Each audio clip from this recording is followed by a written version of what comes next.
ಎಲ್ಲರಿಗೂ ನಮಸ್ಕಾರ ಸ್ನೇಹಿತರೆ, welcome to our channel. So friends, ಇವತ್ತು ಬಂದ್ಬಿಟ್ಟು ಈ ಒಂದು ವಿಡಿಯೋದಲ್ಲಿ ನಮ್ಮ ವೆಯ್ಟ್ ಲಾಸ್ ಜರ್ನಿಯಲ್ಲಿ ಡೇ 21 ಡೇ ಡಯಟ್ ಹೇಗೆಲ್ಲ ಹೋಯಿತು ಏನು ಅನ್ನೋದೇ. ಹಾಗೆ ಇವತ್ತು 4ನೇ ಶನಿವಾರದ ಪೂಜೆ ಮಾಡ್ತಾಯಿದ್ದೀನಿ. 7 ವಾರದ್ದು ಪೂಜೆ ಮಾಡ್ತಾಯಿದ್ದೀನಿ ಅಂತ ಹೇಳಿದ್ನಲ್ವ, ಅದರಲ್ಲಿ 4ನೇ ವಾರದ ಪೂಜೆ ಹೆಂಗೋಯ್ತು, ಡಯಟ್ ಹೆಂಗೋಯ್ತು, ಹಾಗೆ ಇವತ್ತಿನ ವೆಯ್ಟ್ ಎಷ್ಟಿದೆ. ನಿಜವಾಗ್ಲೂ ತುಂಬ ಒಳ್ಳೆ ರಿಸಲ್ಟ್ ಸಿಗ್ತಾಯಿದೆ. ಇವತ್ತಿನ ವೆಯ್ಟ್ ಏನಿದೆ ಅನ್ನೋದು ಕೂಡ ತೋರಿಸ್ತೀನಿ. ನಮ್ಮ ಮಾರ್ನಿಂಗ್ ಎದ್ದಿದ ತಕ್ಷಣವೇ ಬಿಸಿ ನೀರು ಕುಡಿತಾ ಇದ್ದೆ. ಎದ್ದಿದ ತಕ್ಷಣವೇ ಪಟ ಅಂತ ರಾತ್ರಿ ಅಂದ್ಕೊಂಡಿದ್ದೆ ಈ ವಾರ ಮಾಡೋಣ, ಈ ವಾರದಿಂದ ಸ್ಟಾರ್ಟ್ ಮಾಡೋಣ ಅಂತ. ಸೊ ನಾನು ಡಯಟ್ ಸ್ಟಾಪ್ ಮಾಡಿದಾಗಲೇ ಪೂಜೆನೂ ಸ್ಟಾಪ್ ಮಾಡಿಬಿಟ್ಟೆ ಸ್ನೇಹಿತರೆ. ಅಷ್ಟು ಸೋಮಾರಿತನ ಆಗಿಬಿಡುತ್ತೆ. ಮಾಡೋಕ್ಕೆ ಹೋಗಿರಲಿಲ್ಲ, 3 ವಾರ ಮಾಡಿ ಬಿಟ್ಟಿದ್ದೆ. ಮತ್ತೆ ಇವಾಗ ರೀಕಂಟಿನ್ಯೂ ಮಾಡಿ ಕಂಪ್ಲೀಟ್ ಮಾಡೋಣ ಅಂತ ಅಂದ್ಬಿಟ್ಟು 4ನೇ ವಾರದ್ದು ಕೂಡ ಮಾಡಿದ್ದೀನಿ ಸ್ನೇಹಿತರೆ. ತುಂಬ ಚೆನ್ನಾಗೋಯ್ತು.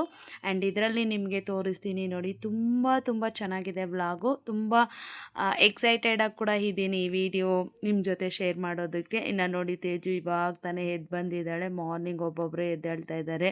ಸೊ ಒಬ್ಬೊಬ್ಬರೇ ಎದ್ದಿದ ತಕ್ಷಣ ಒಬ್ರಿಗೊಬ್ರು ಎಲ್ಲರೂ ಗುಡ್ ಮಾರ್ನಿಂಗ್ ಹೇಳ್ಕೊಂಡು, ಇನ್ನು ನೋಡಿ ಸುಬ್ಬಿ ತಲೆ ಕೆರ್ಕೊತಾವಳೆ. ಅಯ್ಯೋ, ಒಳ್ಳೆ ನಮ್ಮ ತೇಜು ಅಂದರೆ ತೇಜು ಕಣ್ರಿ. ನೆನ್ನೆ ಬಂದುಬಿಟ್ಟು ನನ್ನ ವೆಯ್ಟ್ ಬಂದುಬಿಟ್ಟು 69.300 ಇತ್ತಲ್ವ. ಇವತ್ತು ಬಂದುಬಿಟ್ಟು 69 ಅಂದರೆ 300 ಗ್ರಾಮ್ಸ್ ಪಕ್ಕ ಕಮ್ಮಿ ಆಗಿದೆ.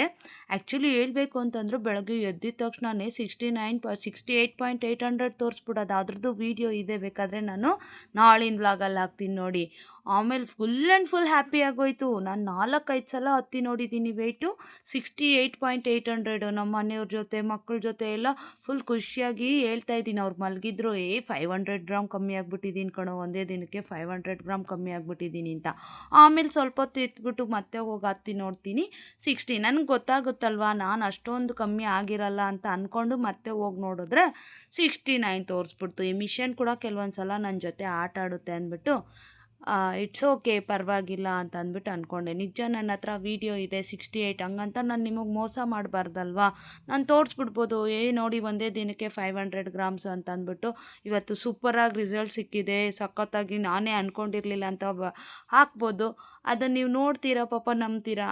ನಾಳೆ ಸೇಮ್ ತೋರಿಸಿದ್ರೆ ಅಲ್ವಾ. ಹಂಗಾಗಿನೇ ಆವತ್ತಿನ ದಿನದ ರಿಯಲ್ ವೆಯ್ಟ್ ಏನಿರುತ್ತೋ ಅದನ್ನೇ ತೋರಿಸೋಣ ಅಂತ ಅಂದ್ಬಿಟ್ಟು ನಾನು 4ನೇ ವಾರದ ವ್ರತ ಮಾಡ್ತಾಯಿದ್ದೆ. ವ್ರತ ಅಂದರೆ ಇದು ಪೂಜೆ ಸ್ನೇಹಿತರೆ, 7 ವಾರ ಮಾಡೋ ಅಂಥದ್ದು. ಆ್ಯಂಡ್ ಸುಮಾರು ಜನ ಕೆಲವೊಂದು ಕ್ವೆಶನ್ಸ್ ಕೇಳಿದ್ದೀರಾ, ಅದಕ್ಕೂ ಕೂಡ ಆನ್ಸರ್ ಮಾಡ್ತೀನಿ ನಾನು.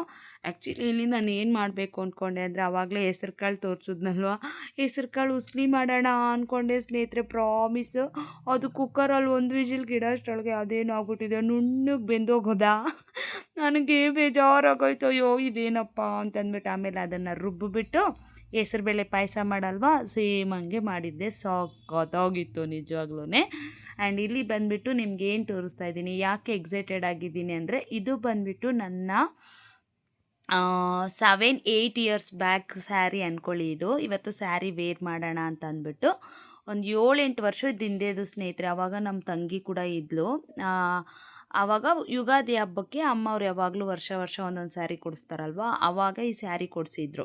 ಆವಾಗ ನನ್ನ ತಂಗಿನೇ ಹೋಗಿ, ನಿನಗೆ ಈ ಕಲರ್ ಚೆನ್ನಾಗಿರುತ್ತೆ, ನೀನು ತೊಗೋ, ನಾನು ಯೆಲ್ಲೋ ಕಲರ್ ತೊಗೊತೀನಿ ಅಂತ. ಸೇಮ್ ಕಲರು ಬೇರೆ ಸೇಮ್ ಡಿಸೈನು ಬೇರೆ ಕಲರ್ಸ್ ತೊಗೊಂಡಿದ್ವಿ. ನಾನು ಅದಕ್ಕೆ ಯಾವಾಗ್ಲೂ ಕೆಲವೊಂದು ಸ್ಯಾರಿ ವೇರ್ ಮಾಡೋದಕ್ಕೆ ಬೇಜಾರು ಮಾಡ್ಕೊತೀನಿ, ಅವಳಿಲ್ವಲ್ಲ, ಅಯ್ಯೋ ಇದ್ದಿದ್ರೆ ಚೆನ್ನಾಗಿರೋದು ಅಂತ. ಕೆಲವೊಂದು ಸ್ಯಾರೀಸು ಇಬ್ಬರ ಹತ್ರ ಸೇಮ್ ಇರುತ್ತಲ್ವ, ಅಂಥವು ನಾನು ನೋಡೋಕ್ಕೆ ಬೇಜಾರು ಮಾಡ್ಕೊತೀನಿ. ಆದರೂ ಪರವಾಗಿಲ್ಲ, ತುಂಬ ದಿನ ಆಯ್ತಲ್ವ ಉಟ್ಕೊಂಡು ಅಂತ ನೋಡ್ತೀನಿ. ಫುಲ್ಲು ದೊಗ್ಲೆ. ಆಮೇಲೆ ನೋಡ್ತೀನಿ, ಈ ಕಡೆ 1 ಇಂಚು ಈ ಕಡೆ 1 ಇಂಚು ಹಾಕಿದ್ದೀನಿ. ಅಷ್ಟು ವೆಯ್ಟ್ ಲಾಸ್ ಆಗಿಬಿಟ್ಟಿದ್ದೀನಿ. ಎಷ್ಟು ಖುಷಿ ಆಗ್ತಿತ್ತು ಗೊತ್ತಾ ನಿಜವಾಗ್ಲೂ. ಯಾವಾಗಲೂ ಅವಾಗೊಂದು ಜಮಾನದಲ್ಲಂತೂ ಯಾವಾಗ್ಲೂ ಬರೀ ಸ್ಟಿಚಿಂಗ್ ಬಿಚ್ಚಿ ಹಾಕ್ಕೊಳ್ಳೋದು, ದಪ್ಪ. ಅದರಲ್ಲಿ ನನಗೆ ಬೇರೆ ಫುಲ್ ಫಿಟ್ಟಾಗಿ ಅಂತೂ ಇರಬಾರ್ದು, ಸ್ವಲ್ಪ ಲೂಸಾಗೇ ಇರಬೇಕಾ. ಯಾವಾಗಲೂ ಹಂಗೆ ಮಾಡ್ತಿದ್ದೆ, ಬಿಚ್ಚಿ. ಈಗ 1 ಇಯರ್ 1.5 ಇಯರಿಂದ ಬರೀ ಸ್ಟಿಚ್ ಹಾಕಿ ಹಾಕ್ಕೊಳ್ಳೋದೆ. ಆ ಖುಷಿ ಇದೆಯಲ್ವಾ, ಏನು ಕೊಟ್ಟರು ಬರಲ್ಲ ಸ್ಟಿಚ್ ಹಾಕ್ಕೊಳ್ಳೋದ್ರಲ್ಲಿ. ಅಷ್ಟು ಖುಷಿಯಾಗುತ್ತೆ. ಇನ್ನು ಈ 7 ವಾರದ ಪೂಜೆ ಇದೆಯಲ್ವ, ಅದರಲ್ಲಿ ತಂಬಿಟ್ಟು ಮೇಯ್ನು ಸ್ನೇಹಿತರೆ. ಅದಕ್ಕೆ ಏನೇನು ಹಾಕಬೇಕು ಅಂತ ನಾನು ತಿಳ್ಕೊಂಡಿರೋ ಪ್ರಕಾರ ಬಾಳೆಹಣ್ಣು, ಅದಾದಮೇಲೆ ಅಕ್ಕಿ ಹಿಟ್ಟು, ಒಂಚೂರು ಬೆಲ್ಲ, ಇವು ಮೂರನ್ನ ಮಿಕ್ಸ್ ಮಾಡಿಬಿಟ್ಟು ತಂಬಿಟ್ಟು ಮಾಡಿ ಅದರಲ್ಲಿ ದೀಪ ಹಚ್ಚಬೇಕು. ನಾವೇನಾದರೂ ಅಂದ್ಕೊಂಡು ಈಗ ಆರೋಗ್ಯದ ಬಗ್ಗೆನೋ ಇಲ್ಲ ನಮಗೇನಾದರೂ ಏನಾದರೂ ತೊಗೋಬೇಕು ಅಂದ್ಕೊಂಡಿದ್ದೀವೋ ಇಲ್ಲ ನಮ್ಮ ಫ್ಯಾಮಿಲಿ ವೈಸ್ ಏನಾದರೂ ಕಷ್ಟಗಳಿದ್ರೇನೋ ಅದನ್ನು ತೀರಿಸಲಿ ಅಂತ. ಸೊ ನಾನು ಯಾವಾಗಲೂ ನಮ್ಮ ಮನೆಯಲ್ಲಿರೋರ್ಗೆಲ್ರಿಗೂ ಆಯುಷು, ಆರೋಗ್ಯ, ವಿದ್ಯೆ, ಬುದ್ಧಿ ಚೆನ್ನಾಗಿ ಕೊಡಪ್ಪ, ನಮಗೂ ಸ್ವಲ್ಪ ಮುಂದಕ್ಕೆ ಹೋಗೋಕ್ಕೆ ದಾರಿ ಕೊಡಪ್ಪ, ಕಷ್ಟಪಟ್ಟು ದುಡಿತೀವಿ, ಅದನ್ನು ನೀನು ದಾರಿ ಮಾಡಿಕೊಡು ಅಂತ ಬೇಡ್ಕೊಂಡು ಮಾಡೋಣ ಅಂತ ಮಾಡ್ತಾಯಿದ್ದೀನಿ. ಅದರಲ್ಲಂತೂ ನನಗೆ ವೆಂಕಟೇಶ್ವರ ಸ್ವಾಮಿ ಅಂದರೆ ಪಂಚ ಪ್ರಾಣ. ನನಗೆ ಆ ದೇವರು ಅಂತಂದರೆ ಯಾವಾಗಲೂ ನನ್ನ ಕೈ ಬಿಟ್ಟಿಲ್ಲ. ನಾನು ಏನು ಅಂದ್ಕೊಂಡ್ರು ಮಾಡ್ತಾಯಿರ್ತಾರೆ. ಆ ಥರ ಇನ್ನು ಸಿಂಪಲ್ಲಾಗಿ ಎಲ್ಲನೂ ಹೊಸ್ಲೆಲ್ಲ ತೊಳೆದು ರಂಗೋಲಿ ಹಾಕಿ ತುಂಬ ದಿನ ಆಗೋಯ್ತು, 1 ಮಂತ್ ಮೇಲಾಗಿತ್ತು. ಮಾಡೇ ಇರಲಿಲ್ಲ ಅಂತ ಹೇಳಿದ್ನಲ್ವಾ. ಮಕ್ಕಳು ನಮ್ಮ ಮನೆಯವ್ರು ಮಾಡೋರು, ಇಲ್ಲ ಮಗ ಮಾಡೋನು. ಇವತ್ತು ನಾನು ಮಾಡಿದೆ. ಇನ್ನು ಪೂಜೆ ಕೂಡ ಮಾಡಿಬಿಟ್ಟೆ ಸ್ನೇಹಿತರೆ. ಟೈಮ್ ಬೇಗ ಆಗುತ್ತೋ, ದೀಪ ಹಚ್ಚೋಷ್ಟ್ರೊಳಗೆ ಆಲ್ಮೋಸ್ಟ್ 12 ಗಂಟೆ ಆಗೋಗಿತ್ತು.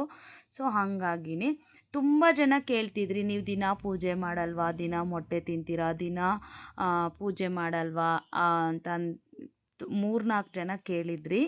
ನಾನು ದಿನ ಪೂಜೆ ಮಾಡೋವಂಥ ಕ್ಯಾಂಡಿಡೇಟ್ ಅಂತೂ ಅಲ್ಲವೇ ಅಲ್ಲ ಸ್ನೇಹಿತರೆ. ವೀಕ್ಲಿ ಒನ್ಸು ಭಕ್ತಿಯಿಂದ ಶನಿವಾರ ಪೂಜೆ ಮಾಡ್ತೀನಿ. ಅದು ಬಟ್ಟೆ ಅದು ಇದು ಜಾಸ್ತಿ ಇತ್ತು, ನನಗೇನಾದರೂ ತಲೆ ಸರಿ ಇಲ್ಲ ಅಂದರೆ ಅದು ಮಾಡೋಕ್ಕೋಗಲ್ಲ, ಮಕ್ಳ ಕೈಯಲ್ಲೇ ಮಾಡಿಸ್ತೀನಿ. ಹಸ್ಬೆಂಡ್ ಮಾಡ್ತಾರಾ ಅಂತಂದರೆ ಹಬ್ಬಗಳ ಟೈಮಲ್ಲಿ ಮಸ್ಟ್ ಆ್ಯಂಡ್ ಶುಡ್ 4 ಜನ ಕೂತ್ಕೊಂಡು ಭಕ್ತಿಯಿಂದ ಮಾಡ್ತೀವಿ. ನಾನು ಯಾವಾಗಲೂ ಹೇಳ್ತಾ ಇರ್ತೀನಿ ನನ್ನ ವ್ಲಾಗ್ಸಲ್ಲಿ, ನಾವು ಮನಸ್ಫೂರ್ತಿಯಾಗಿ ಒಬ್ರಿಗೆ ಕೆಟ್ಟದ್ದು ಬಯಸಬಾರ್ದು, ಮನಸ್ಫೂರ್ತಿಯಾಗಿ ಒಬ್ಬರನ್ನ ಕೆಟ್ಟದ್ದನ್ನು ಮಾಡೋಕ್ಕೆ ಕೆಟ್ಟದ್ದನ್ನು ಯೋಚನೆ ಮಾಡೋಕ್ಕೆ ಹೋಗಬಾರ್ದು. ಅದೆಲ್ಲ ಮಾಡಿಲ್ಲ ಅಂದ್ರೇ ನಾವು ಡೈಲಿ ದೀಪ ಹಚ್ಚಿದ ಲೆಕ್ಕನೇ ಅಲ್ವಾ. ನಮ್ಮ ಜೀವನ ನಮ್ಮದೇನು, ನಾವೇನು ಅಂತ ನೋಡ್ಕೊಂಡು ಹೋದರೆ ಸಾಕು. ಇನ್ನೊಬ್ಬರ ಬಗ್ಗೆ ಕೆಟ್ಟದಾಗಿ ಮಾತಾಡೋದು, ಇನ್ನೊಬ್ಬರ ಬಗ್ಗೆ ಕೆಟ್ಟದಾಗಿ ಬ್ಲೇಮ್ ಮಾಡಿ ಅವ್ರ ಲೈಫಲ್ಲಿ ಏನೋ ಹೋಗಿ ಹಾಳು ಮಾಡಿ ಅದು ಇದು ಇನ್ನೊಬ್ಬರದ್ದು ಇದರಲ್ಲಿ ತಲೆ ಹಾಕ್ತೀರಾ, ಕಿವಿ ಕೊಡ್ತೀರಾ. ನಮ್ದು ಏನಿದೆಯೋ ನಾವು ನೋಡಿಕೊಂಡು ಒಂದು 4 ಒಳ್ಳೆ ಮಾತಾಡ್ತಾ ಒಳ್ಳೆ ದಾರಿಯಲ್ಲಿ ಹೋದರೆ ಸಾಕು. ನಾನು ನಂಬಿರೋ ತತ್ವನೇ ಅದು ಯಾವಾಗಲೂ. ನಾನಾಗಿರ್ಬೋದು, ನನ್ನ ಹಸ್ಬೆಂಡ್ ಆಗಿರ್ಬೋದು, ಈವನ್ ನನ್ನ ಮಕ್ಕಳಿಗೆ ಕಳಿಸ್ಕೊಡ್ತಾ ಇರೋದು ಕೂಡ ನಾನು ಅದೇ. ಡೈಲಿ ದೇವ್ರ ದೀಪ ಹಚ್ಚಬೇಕು, ಡೈಲಿ ಕ್ಲೀನ್ ಮಾಡಬೇಕು. ಅದೆಲ್ಲ ನಮಗೊಂದು ಆ್ಯಕ್ಟಿವಿಟಿ ಇಲ್ಲ ಅಂತಂದಿಲ್ಲ, ಮನಸ್ಸಲ್ಲಿದ್ದರೆ ಸಾಕು. ಬೆಳಗ್ಗೆ ಎದ್ದು ಅಪ್ಪ ವೆಂಕಟೇಶ್ವರ ಇವತ್ತಿನ ದಿನ ಚೆನ್ನಾಗಿರಲಿ, ಕಾಪಾಡಪ್ಪ ಅಂದರೆ ಮುಗೀತು. ಅಲ್ಲಿಗೆ ದೇವರು ನಮ್ಮ ಮೇಲೆ ಕರುಣೆ ಇಟ್ಟೇ ಇರ್ತಾನೆ ಅಲ್ವಾ. ಸೊ ಹಾಗೆ ಇನ್ನು ಪೂಜೆ ಎಲ್ಲ ಮುಗಿಸಿ ಸ್ಯಾರಿ ಅಂತೂ ಸೂಪರಾಗಿತ್ತು. ತುಂಬ ಕಾಂಪ್ಲಿಮೆಂಟ್ಸ್ ಕೂಡ ಬಂತು ಇವತ್ತು. ಇನ್ನು ನೋಡಿ ಅಲ್ಲಿ ಟೈಮ್ ಎಷ್ಟಾಗೋಗ್ಬಿಟ್ಟಿದೆ, 12:30 ಆಗ್ತಿದೆ. ಅಲ್ಲಿವರೆಗೂ ನಾನು ಏನೂ ತಿಂದಿಲ್ಲ ಸ್ನೇಹಿತರೆ. ಅಲ್ಲಿ 12:10 ನಮ್ಮದು ಸ್ವಲ್ಪ ಫಾಸ್ಟ್ ಇದೆ, ಒಂದು 15 ನಿಮಿಷ ಫಾಸ್ಟ್ ಇದೆ. ಬೇಗ ಬಾಳೆಹಣ್ಣು ತಿಂದೆ. ಫಸ್ಟು ಬ್ರೇಕ್ ಮಾಡಿದ್ದೆ ಬಾಳೆಹಣ್ಣಿಂದ. ಇನ್ನು ನಾನು ಬೆಳಗ್ಗೆ ಪಲಾವ್ ಮಾಡ್ತಾಯಿದ್ದೆ. ಆ ಪಲಾವ್ದ್ರಲ್ಲಿ ಸ್ವಲ್ಪ ಮಸಾಲ ಎತ್ತಿಟ್ಕೊಂಡಿದ್ದೆ. ಅದು ಏನಾಯಿತು ಕೇಳಿ ಕತೆ. ಇವತ್ತು ಮಾಡೋದೇನೋ ಡಯಟ್ ಮಾಡಿದ್ದೀನಿ, ಹಿಂದೆ ಮುಂದೆ ಮಾಡಿಬಿಟ್ಟಿದ್ದೀನಿ.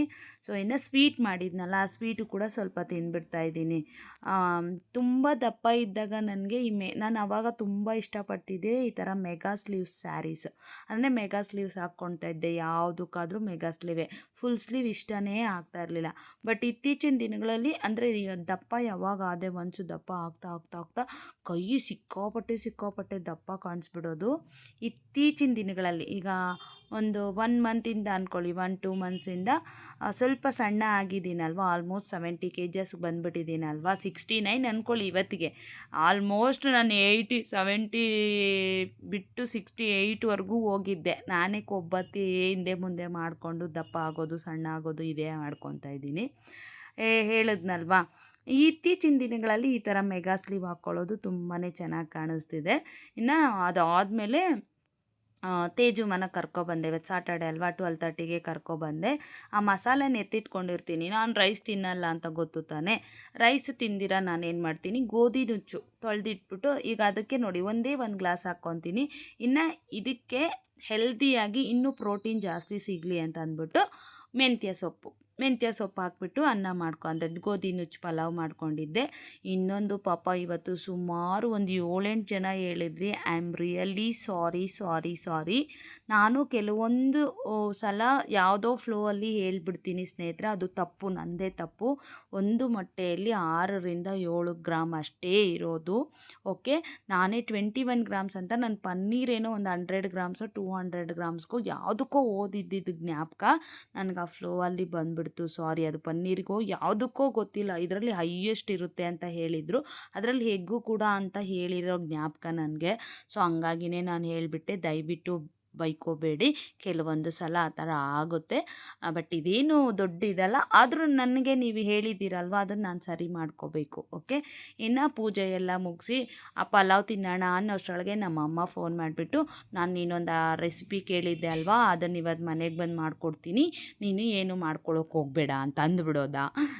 ನಮ್ಮಮ್ಮ ನಮಗೆ ಚಿಕ್ಕವಾಗಿಂದ ಈ ರೆಸಿಪಿ ಮಾಡಿಕೊಡೋದು ಏನಂತಂದರೆ, ನುಗ್ಗೆ ಸೊಪ್ಪಿರುತ್ತಲ್ವ, ಅದನ್ನು ರಾಗಿ ಹಸಿಟ್ಟೊಳಗಡೆ ಸೇಮ್ ವಡೆ ಹೆಂಗೆ ಮಾಡ್ಕೊತೀವಿ ಹಂಗೆ ರಾಗಿ ಹಸಿಟ್ಟು, ಸ್ವಲ್ಪ ಗೋಧಿ ಹಸಿಟ್ಟು, ಚೂರು ಮೈದಾ, ಆಮೇಲೆ ಈರುಳ್ಳಿ, ಕರಿಬೇವು, ಕೊತ್ತಂಬರಿ, ಆಮೇಲೆ ಈ ನುಗ್ಗೆ ಸೊಪ್ಪು, ಹಸಿಮೆಣ್ಸಿನ್ಕಾಯಿ ಎಲ್ಲನೂ ಹಾಕ್ಬಿಟ್ಟು ಚೆನ್ನಾಗಿ ಕಲಿಸ್ಬಿಟ್ಟು ಅದನ್ನು ಎಣ್ಣೆಯಲ್ಲಿ ಇದು ಮಾಡೋದು. ನಾನಂತೂ ನೋಡಿ ಹೆಂಗೆ ತಿಂತಾಯಿದ್ದೀನಿ. ನಮ್ಮ ಅಮ್ಮಂದು ಒಂದು ಅಷ್ಟು ಫೇವ್ರೆಟ್ ಒಂದು ಸಿಗ್ನೇಚರ್ ಫುಡ್ಸ್ ಇರುತ್ತೆ ಸ್ನೇಹಿತರೆ, ಅದನ್ನು ಬೀಟ್ ಮಾಡೋಕ್ಕೆ ಯಾರಿಂದನೂ ಸಾಧ್ಯ ಇಲ್ಲ. ಪಾಪ ನಾನು ಮೊನ್ನೆ ಟೈಮ್ ರೀಸೆಂಟಾಗಿ ಲಾಸ್ಟ್ ವೀಕ್ ಏನೋ ಬಂದಿದ್ದರು, ಆವಾಗ ಕೇಳಿದೆ, ಅಮ್ಮ ನೀನು ಅವಾಗ ಒಂದು ಸಲ ಮಾಡಿಕೊಟ್ಟಿದ್ದೆ ಅಲ್ಲಮ್ಮ, ತುಂಬ ಚೆನ್ನಾಗಿತ್ತು, ನನಗೆ ಮೊನ್ನೆ ಯಾವಾಗೋ ಜ್ಞಾಪಕ ಬಂತು ಅಮ್ಮ ಈ ಥರ ಮಾಡಿಕೊಡ್ತಿತ್ತಲ್ಲ ಅಂತ ಇದಕ್ಕೆ ಪಾಪ 3 ಡೇಸಿಂದ ಅನ್ಕೊತಿತ್ತಂತೆ, ಅಯ್ಯೋ ಮಗ ಕೇಳಿಬಿಟ್ಲಲ್ಲ, ಹೋಗಿ ಮಾಡಿಕೊಟ್ಬಿಡೋಣ ಕೇಳ್ತಾಯಿತ್ತು ಅಂತ. ಅಲ್ಲಿಂದನೇ ಎಲ್ಲ ರೆಡಿ ಮಾಡ್ಕೊಂಡು ಬಂದು ಇಲ್ಲಿ ಬಿಸಿ ಬಿಸಿ ಮಾಡಿಕೊಡ್ತು.